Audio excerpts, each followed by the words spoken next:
السلام عليكم احلى متتبعي قناه زينو ستارز، واللي اول مره كيشوف هاد القناه ما تنساش تشترك وتفعل الجرس باش يوصلك كل جديد.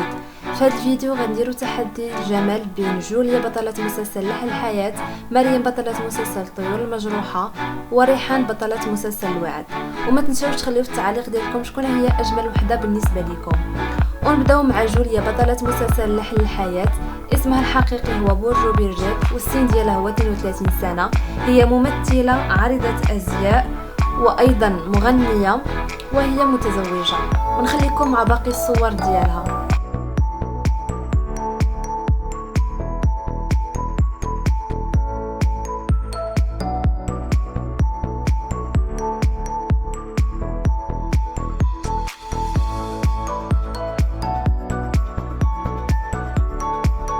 ندوزو دابا لريحان بطلة مسلسل الوعد.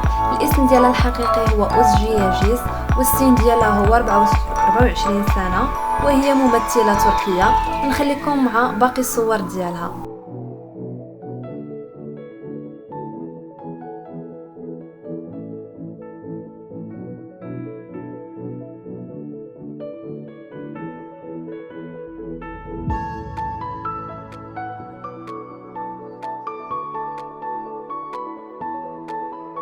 ودابا ندوزو لبطلة مسلسل الطيور المجروحة مريم.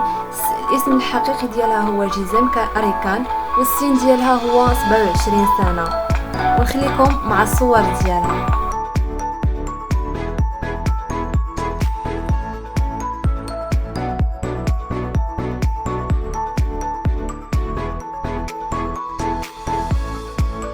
وهكا الفيديو ديالنا غيكون وصل للنهايه ديالو.